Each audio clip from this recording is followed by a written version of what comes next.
প্রিয় শিক্ষার্থীবৃন্দ, তোমাদের সকলকে শুভেচ্ছা জানাই। আজকে আমরা উচ্চ মাধ্যমিক রসায়ন প্রথম পত্রের তৃতীয় অধ্যায়ের সংকরীকরণ বিষয়টি নিয়ে আলোচনা করব। সংকরীকরণ বিষয়টি দিয়ে বিস্তারিত আলোচনার পূর্বেই আমরা প্রথমে কয়েকটি মৌলের যোজনী নিয়ে আগে আলোচনা করে নিই। সেক্ষেত্রে আমরা যদি বেরিলিয়াম,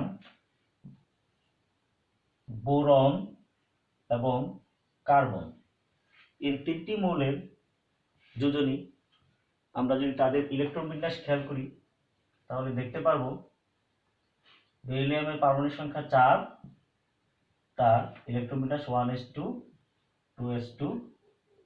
বোরনের পারমাণবিক সংখ্যা 5, এর ইলেকট্রন বিন্যাস 1s2 2s2 2px1।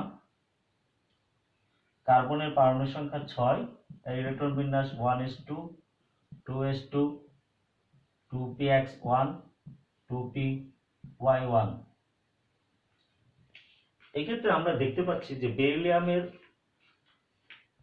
বহিঃশক্তি স্তরে দুইটি ইলেকট্রন থাকে এবং সেই দুইটি ইলেকট্রন শুধুমাত্র টুয়াইস শক্তি স্তরে রয়েছে।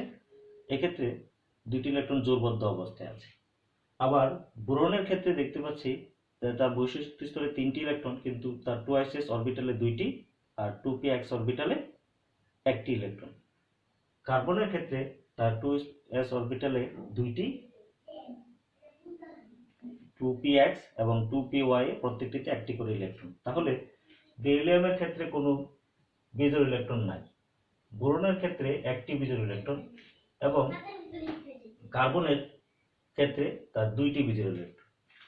তাহলে সমযোজী বন্ধনের অরবিটাল তত্ত্ব অনুসারে, যোজনী বন্ধন মতবাদ অনুসারে কোনো মৌলের বহিঃশক্তি স্তরে যতগুলো বিজোড় ইলেকট্রন থাকে এর যোজনী তত হওয়া উচিত। তাহলে বেরিলিয়ামের বহিঃশক্তি স্তরে কোনো যোজনী তার বিজোড় ইলেকট্রন নাই, তাহলে তার যোজনী ইলেকট্রন সংখ্যা 0। বোরনের ক্ষেত্রে তার বহিঃশক্তি স্তরে 1টি মাত্র বিজোড় ইলেকট্রন আছে, তাহলে তার যোজনী সংখ্যা হওয়া উচিত 1। কার্বনের ক্ষেত্রে তার যোজনী হওয়া উচিত 2। কেন? তার 2টি মাত্র বিজোড় ইলেকট্রন রয়েছে। তাহলে আমরা যদি দেখি যে কার্বনের ক্ষেত্রে, কার্বন যখন যৌগ গঠন করে শুধুমাত্র কার্বন মনোক্সাইড ব্যতীত অধিকাংশ যৌগে কার্বনের যোজনী 4। তাহলে কার্বনের যোজনী 4, এক্ষেত্রে তো দেখা যাচ্ছে যে টুয়াইস এর মধ্যে 2টি ইলেকট্রন জোড়বদ্ধ অবস্থায় আছে আর 2px একটা, 2py একটা, তাহলে তার যোজনী 2 হওয়া উচিত। তাহলে তার যোজনী 4 হলো কেন? আবার বোরনের ক্ষেত্রে যখন আমরা তার কোনো যৌগ দেখব তখন বোরন ট্রাইক্লোরাইড আমরা নিলাম, বেরিলিয়ামের ক্ষেত্রে বেরিলিয়াম ক্লোরাইড। তাহলে এক্ষেত্রে বোরনের যোজনী হচ্ছে 3, বেরিলিয়ামের যোজনী হচ্ছে 2, কার্বনের যোজনী হচ্ছে 4, এখানে কার্বনের যোজনী 2। এই যৌগটির গঠন হয়তো বা এই 2টি বেজোর ইলেকট্রনের সাহায্যে কার্বন মনোক্সাইডের গঠনটি ব্যাখ্যা করা সম্ভব, কিন্তু মিথেনের মধ্যে কার্বনের যোজনী 4, বোরনের মধ্যে বোরন ট্রাইক্লোরাইডের মধ্যে বোরনের যোজনী 3, বেরিলিয়াম ক্লোরাইডের মধ্যে বেরিলিয়ামের যোজনী 2, এটি কিন্তু তাদের বিজোড় ইলেকট্রন সংখ্যা দ্বারা ব্যাখ্যা করা যাচ্ছে না। সেক্ষেত্রে তখন বিজ্ঞানীরা বলেন যে যখন যৌগ গঠন করে বেরিলিয়াম, বোরন এবং মিথেন ক্ষেত্রে, তখন তাদের পরমাণুগুলো তার একই শক্তি স্তরের p অরবিটালে, যেমন এটা 2px, p অরবিটালে এই জোড়বদ্ধ টুয়াইস থেকে 1টি ইলেকট্রন উদ্দীপিত হয়ে সেখানে চলে যায়, তখন সেখানে তার যোজন বেজোড় ইলেকট্রন হয় 2টি। আবার বোরনের ক্ষেত্রে তার এই টুয়াইস থেকে 1টি ইলেকট্রন 2p1 এ চলে যায়, 2py এ চলে যায়, তাহলে সেক্ষেত্রে এখানে তার বেজোড় ইলেকট্রন হয় 3টি। আবার কার্বনের ক্ষেত্রে টুয়াইস থেকে 1টি ইলেকট্রন 2pz এ চলে যায়, সেক্ষেত্রে তখন হয় তার 4টি বিজোড় ইলেকট্রন। এক্ষেত্রে মিথেনের গঠন, এখানে কার্বনের যোজনী 4, যদি এখানে বোরন ট্রাইক্লোরাইড বলি, তাহলে এখানে এখন 3টি যোজন ইলেকট্রন হয়, তাহলে বোরন 3টি ক্লোরিন পরমাণুর সাথে 3টি ক্লোরিনের প্রত্যেকটি বেজো ইলেকট্রনের সাথে বোরন ট্রাইক্লোরাইড গঠিত হতে পারে। আবার বেরিলিয়াম ক্লোরাইডের মধ্যে এখানে যেহেতু এখন 2টি বিজোড় ইলেকট্রন আছে, এটি কি কোন অবস্থায়? উদ্দীপিত অবস্থায়। এটিকে আমরা স্টার দ্বারা প্রকাশ করতে পারি। এই উদ্দীপিত অবস্থায় এখানে কার্বনের মধ্যে 4টি, বোরনের মধ্যে 3টি এবং বেরিলিয়ামের মধ্যে 2টি বিজোড় ইলেকট্রন এর সৃষ্টি হয়। তো সেক্ষেত্রে তাদের এই যোজনীগুলো ব্যাখ্যা করা সম্ভব। কিন্তু আমরা যদি মিথেনের কথা খেয়াল করি, এখানে কার্বনের ক্ষেত্রে মিথেনের গাঠনিক সংকেত যদি আমরা দেখি, একটি কার্বন পরমাণু কি 4টি হাইড্রোজেন পরমাণুর সাথে একক সমযোজী বন্ধনের মাধ্যমে যুক্ত হয়ে এই মিথেন অণুটি গঠন করে। সেক্ষেত্রে এই যে 4টি এখানে আমরা এই মূলত কিন্তু মিথেনের এই গঠনটি এরকম সমতলীয় গঠন থাকে না, হয় না। সমতলীয় গঠন এখানে হয় না, এখানে তার গঠনটি হয় চতুস্তলকীয়।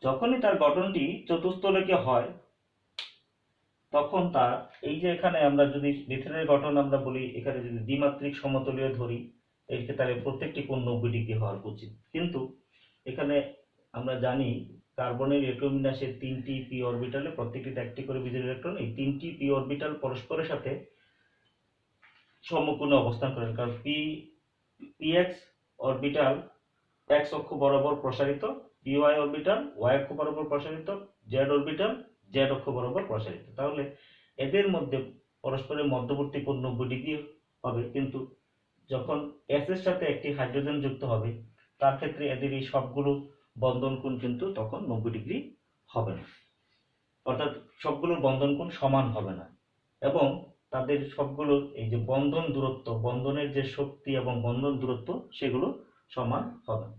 কিন্তু পরীক্ষালব্ধ মত থেকে জানা যায় যে মিথেনের মধ্যে সবগুলো কার্বন হাইড্রোজেন বন্ধন দূরত্ব যেমন সমান, তাদের বন্ধন শক্তি সমান এবং তাদের বন্ধন কোণও পরস্পর সমান। এটি হলো 109 ডিগ্রি 28 মিনিট। বিজ্ঞানী পোলিং এই মিথেনের মধ্যে এই কার্বনের 4টি বন্ধন শক্তি সমান এবং তাদের বন্ধন কোণ সমান, এটি ব্যাখ্যা করার জন্য তিনি সর্বপ্রথম হাইব্রিডাইজেশন বা সংকরীকরণ মতবাদের প্রস্তাব করেন। সংকরীকরণ মতবাদটি কি, তাহলে আমরা এখন এটি ব্যাখ্যা করব। এবার আমরা যাই এবং সংকরীকরণ মতবাদের সাহায্যে এই কার্বনের 4টি কার্বন হাইড্রোজেন বন্ধন শক্তি সমান এবং তাদের বন্ধন কোণ সমান এবং কার্বন এখানে মিথেন অণুর আকৃতি চতুস্তলকীয়, এই সবগুলি সহজে ব্যাখ্যা করা সম্ভব। তাহলে সংকরীকরণ কি আমরা এখন বুঝে নিই।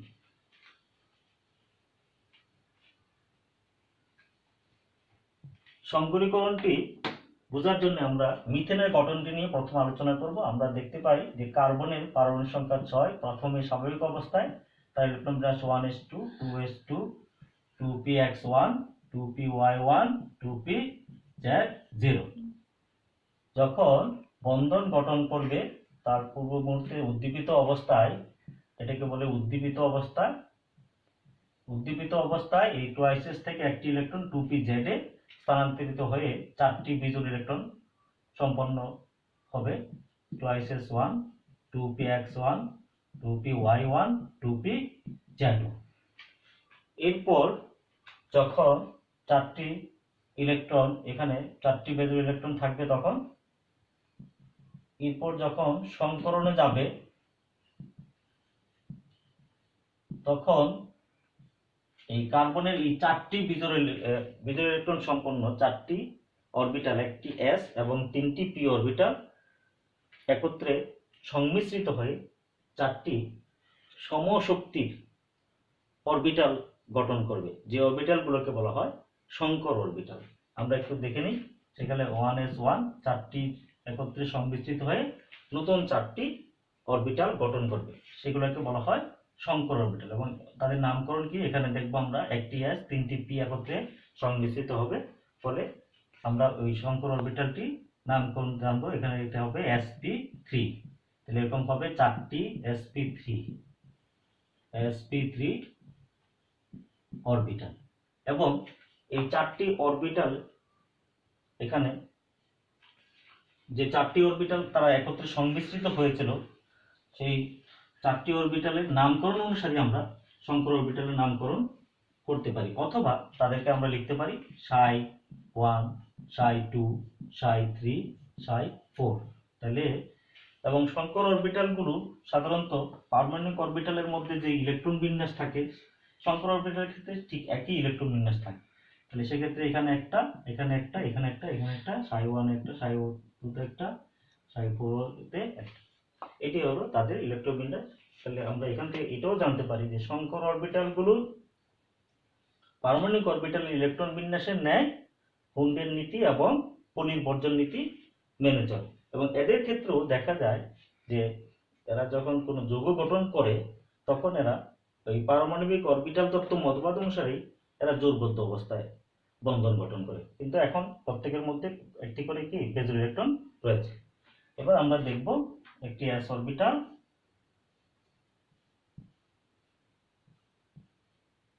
twice s, একটি 2px,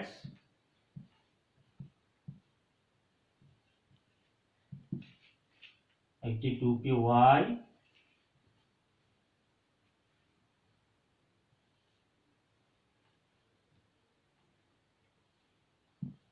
একটি 2pz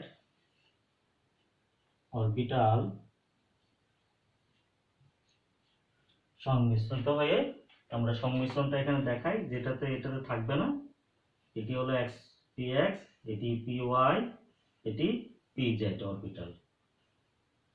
তাহলে এই 3টি অরবিটাল একত্রে সংমিশ্রিত অবস্থায় নতুন 4টি অরবিটাল গঠন করবে। এখানে একটা জিনিস বলা প্রয়োজন যে যে শঙ্কর অরবিটালগুলো তৈরি হবে তাদের সবগুলোর আকৃতি প্রায় একই রকম।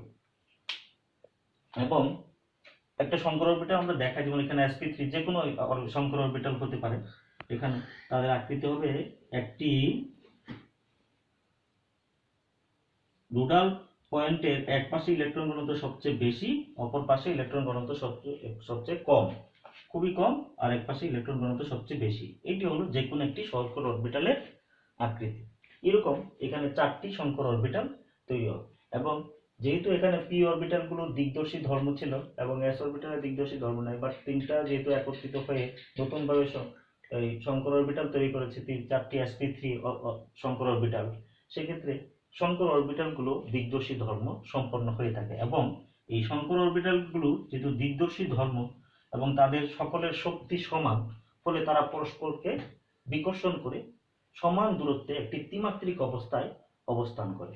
এবং সেটা এক্ষেত্রে sp3 4টি অরবিটাল একটি চতুস্তলকের 4টি শীর্ষবিন্দুতে অবস্থান করে। যেরকম এটি এভাবে দেখানো যায়, এটি একটি sp3 অরবিটাল, এটি একটি sp3 অরবিটাল, এটি একটি sp3 অরবিটাল, এটি একটি sp3 অরবিটাল। এটিকে যদি আমরা এরকম একটি চতুস্তলকীয় গঠন দেখাই, যেরকম এটা একটা চতুস্তলকীয় গঠন,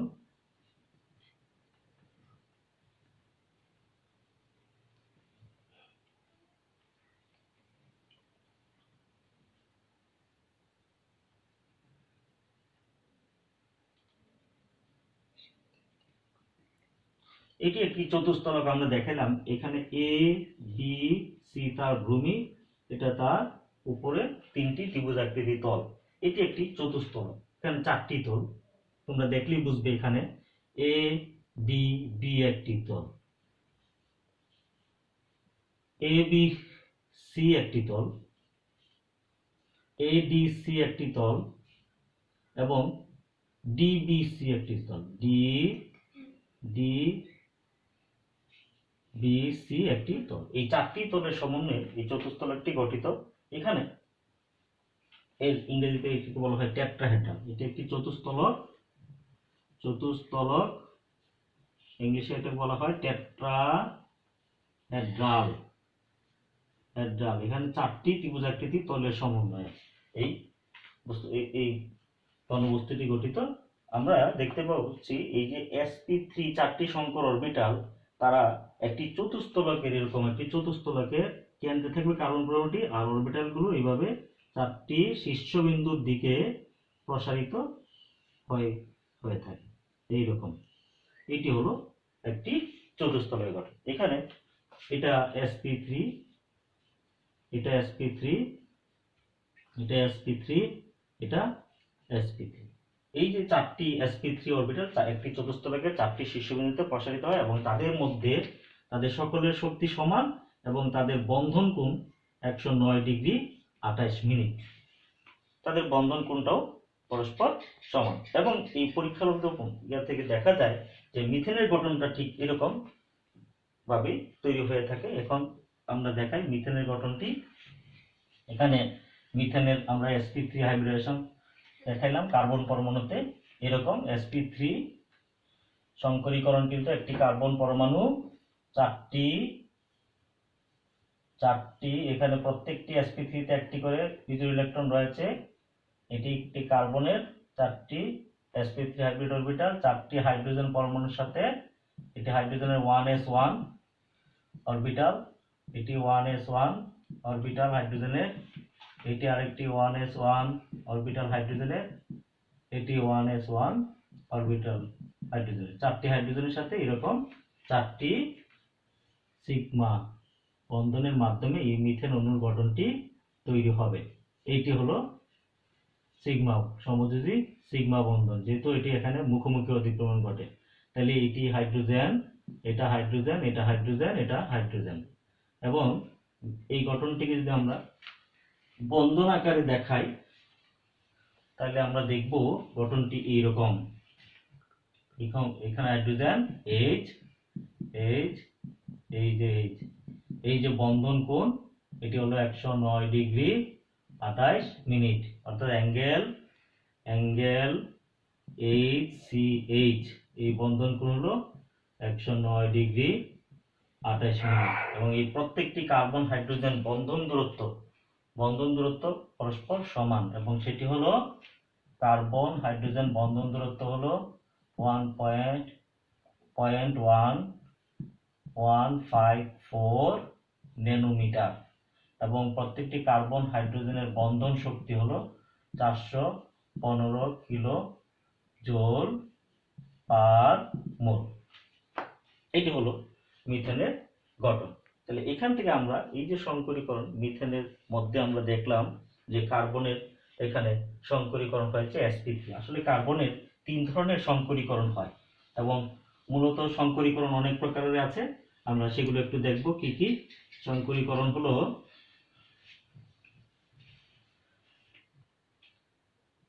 sp3 সংকরীকরণ হতে পারে, কার্বনের ক্ষেত্রে হয় sp3, sp2 এবং sp, এই তিনটি সংকরীকরণ হয়। অন্যান্য মৌলের ক্ষেত্রেও আরো কয়েক ধরনের সংকরীকরণ হতে পারে, যেমন sp3d, sp3d2, sp3d3 ইত্যাদি। এগুলো কার্বনের মধ্যে এই সবগুলো সংকরণ বিভিন্ন যৌগের মধ্যে কেন্দ্রীয় পরমাণুতে সংঘটিত হয়ে থাকে। এবার আমরা আসবো সংকরীকরণ মতবাদটি সারসংক্ষেপ কি। তাইলে আমরা সংকরীকরণ মতবাদের সারসংক্ষেপটি আমরা একটু খাতায় লিখে রাখবো এবং এটি সবসময় মনে রাখবো। এবার সংকরীকরণ মতবাদ নাম্বার 1 হলো শুধুমাত্র বন্ধন গঠনের সময় পরমাণুর অরবিটালের সংকরণ ঘটবে, কখনো একক বিচ্ছিন্ন পরমাণু অরবিটালের সংকরণ হবে না। আমরা যদি একটু লিখে দিই তাহলে এগুলো তোমরা লিখে রাখতে পারবে। শুধুমাত্র বন্ধন গঠনের সময়, শুধুমাত্র বন্ধন গঠনের সময় কোনো পরমাণুতে সংকরীকরণ ঘটবে, কখনো একক বিচ্ছিন্ন পরমাণুতে সংকরীকরণ হবে না।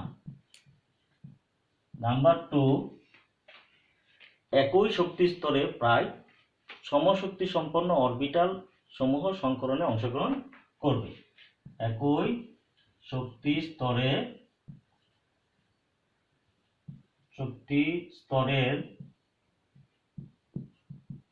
প্রায় সমশক্তি সম্পন্ন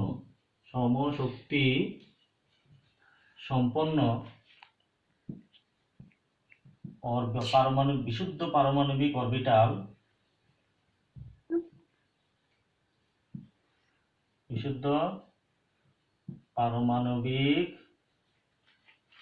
শুধু বিশুদ্ধ না বলে আমরা পারমাণবিক অরবিটালও বলতে পারি। পারমাণবিক অরবিটাল সমূহ সংকরীকরণ প্রক্রিয়ায়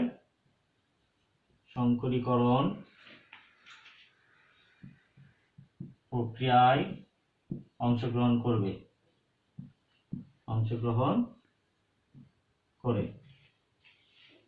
3 নাম্বার, সংকরীকরণ প্রক্রিয়ায় যতটি বিশুদ্ধ পারমাণবিক অরবিটাল অংশগ্রহণ করবে সংকর অরবিটালের সংখ্যাও তত হবে। আমরা এটা লিখে নিই। সংকরীকরণ প্রক্রিয়ায় যতটি বিশুদ্ধ পারমাণবিক অরবিটাল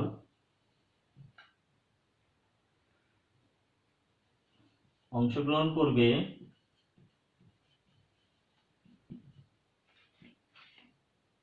সংকর অরবিটাল বা আমরা এটাকে বলি হাইব্রিড অরবিটালের সংখ্যাও হবে ততটি। এবার আমরা দেখব 4 নম্বর, সৃষ্ট সংকর অরবিটালের আকৃতিও একই। আমরা একটা দেখিয়েছিলাম যে কোনো সংকর অরবিটালের আকৃতি, যেমন আমরা দেখাইছিলাম sp3 এরকম একটি সংকর অরবিটালের আকৃতি, একটি অরবিটাল যেটা হয় এইরকম, এক পাশে থাকবে ইলেকট্রন ঘনত্ব সবচেয়ে বেশি, খুব বেশি পরিমাণে, আরেক পাশে একদম কম পরিমাণে, নেই বললেই চলে। ঠিক একইভাবে এরকম sp2 তার ক্ষেত্রেও আকৃতি প্রায় একই রকম হবে। অর্থাৎ সবগুলো সংকর অরবিটালের আকৃতি প্রায় একই রকম। যেমন আমরা 4 নম্বর, সংকর অরবিটালের আকৃতি একই রকমের হবে।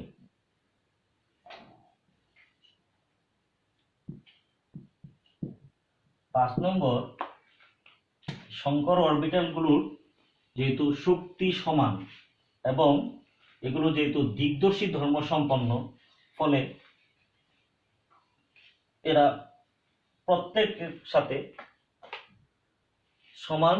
প্রত্যেকের থেকে সমান দূরত্বে অবস্থান করবে, কারণ এরা পরস্পরকে সমভাবে বিকর্ষণ করে। তাহলে সংকর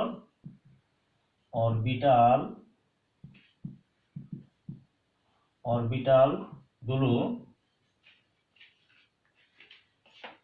সমশক্তি সম্পন্ন এবং দিকদর্শী ধর্ম সম্পন্ন হওয়ায় এরা পরস্পরকে বিকর্ষণ করে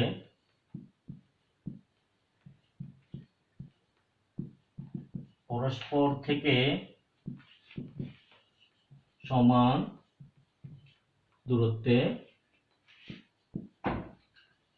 অবস্থান করে। তাই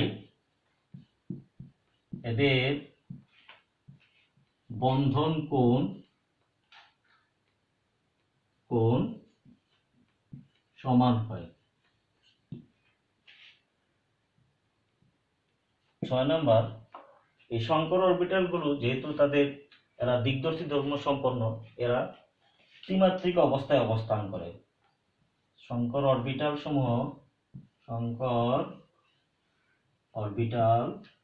সমূহ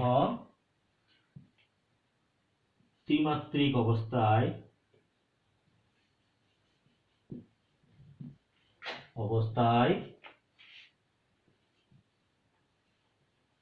অবস্থান করে। তাই এখান থেকে অণুর আকৃতি সম্পর্কে ধারণা পাওয়া যায়।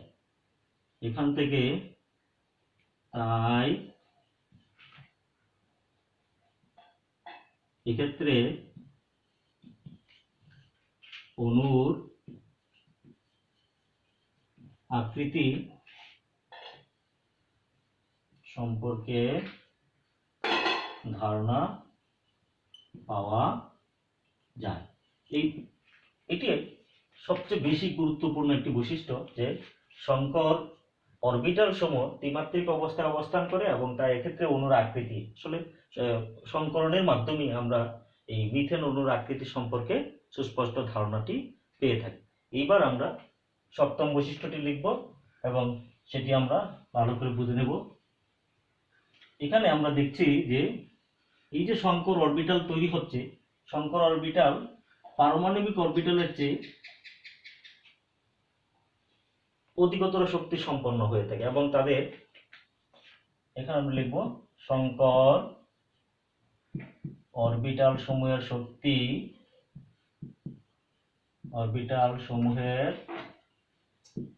শক্তি তাদের বিশুদ্ধ পারমাণবিক অরবিটাল সমূহ থেকে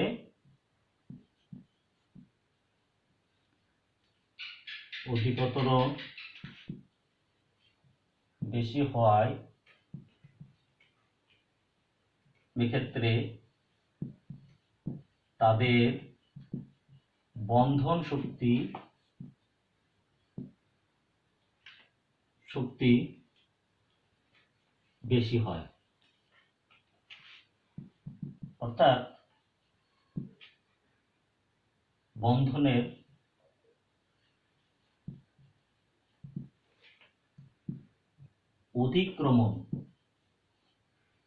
অধিক্রমণ এক্ষেত্রে বেশি হয়ে থাকে।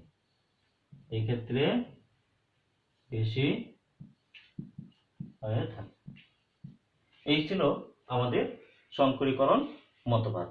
আমরা শুধুমাত্র কার্বনের একটি শঙ্করীকরণ আজকে ব্যাখ্যা করলাম, sp3 শঙ্করীকরণ। আমরা অন্যান্য ক্লাসগুলোতে ধারাবাহিকভাবে কার্বনের আরো যেহেতু 3 প্রকার কার্বনের শঙ্করীকরণ ঘটে থাকে আমরা একটু আগেই লিখেছি, sp3, sp2 এবং sp। এই 3টি শঙ্করণকে আজকে আমরা একটি ব্যাখ্যা করলাম, অন্য 2টি আমরা অন্য ক্লাসগুলোতে ধারাবাহিকভাবে ব্যাখ্যা করব। ধন্যবাদ সবাইকে।